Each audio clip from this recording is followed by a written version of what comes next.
I don't know what to do. Hey, welcome to my channel. Yeah. Does that sound stupid? Look into there? Yeah, but does that sound stupid? No. You sure? Your makeup is on fleek and your eyebrows are on fleek. Okay. And you look real good. Okay. All right. Oh my god. I'm like blushing. This is really difficult, y'all. There's gonna be a lot of bloopers. Hey, so welcome to my channel. Most of you guys probably know me as Maria's Fire from Instagram, but those of you who don't, my name is Maria. I run a fitness and lifestyle Instagram after losing about 50 kilos. I'm born and raised in Sweden, Gothenburg, heja västkusten, and right now I'm living in Louisiana with my husband, and if you want to find out more about that, you can click right here. So I guess we'll start the story from the beginning, and well, you know the beginning.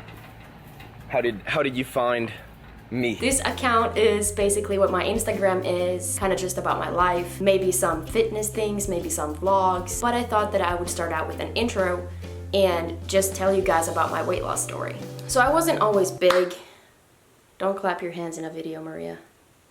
So I wasn't always big, but just because I wasn't big doesn't mean that I wasn't healthy. All I wanted in life was to be skinny, and I would do anything to be that. Like, I wanted for boys to think that was cute. I wanted to be popular. I just really wanted to be skinny when I was younger. That means that I would skip meals. I would eat candy instead of dinner, and I would just like go out and party with my friends and not eat any food whatsoever. I would sometimes only eat like an apple a day. On top of not eating the way I should, I was also very athletic. Like, I loved sports. Like, I was like a dog or something. Like, give me a ball and I was happy. I loved football, soccer. I used to swim for the Gothenburg swim team. I would do the equestrian things. I would do dressage and show jumping and all that, and play football, which is actually where my weight gain begins. One evening it was really slippery. We were playing a match and I was trying to be my usual self, trying to be really cool. I really wanted to do this trick and I slipped, I missed the ball, and I kicked my kneecap out of its socket. So I actually broke my knee that night. I didn't know about it. After a few months of limping, the doctor told me that he didn't want to perform surgery because he thought that it could maybe possibly heal back together. And it didn't. Taking away my source of endorphins, my friends, my hobbies, and everything that defined me at the time, I got so depressed, like I got so sad, like I had nothing left.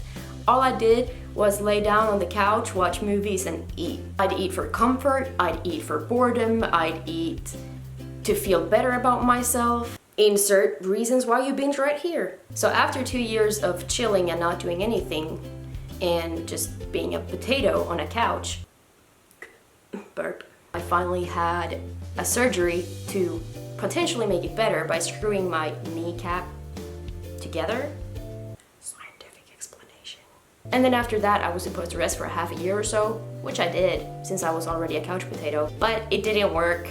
Again, then I had another surgery to remove everything. Like, they basically just like vacuumed my knee. That's what they told me. That's really gross. But anyway, I finally got better. Since I lost all my hobbies and everything, I just focused on my academics. Like, I was glued to my school books, so I was eating all the time. Like, I literally had like a pound of candy by my desk every day, and I would just like eat it, and then I would go and make some toast, and I would eat some candy and some toast and some ice cream and McDonald's and everything. I was just glued to my books and I would eat. By then I would reach my highest weight of 120 kilos. And since I'm 158 tall, that's pretty heavy. That's pretty big. That's big.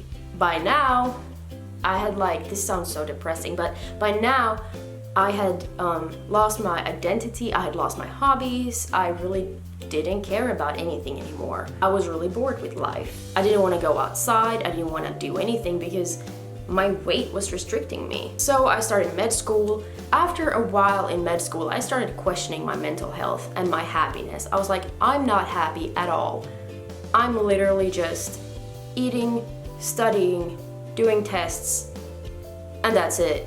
Like, I forgot how to talk to people. What I decided to do was like the biggest decision of my life. I decided to move back home, decided to change schools. I started working in nursing, but the job that I had was very physical for a couch potato. like me, I quickly became very injured. I would start losing sensation in my arm, my hand. I could barely pick anything up.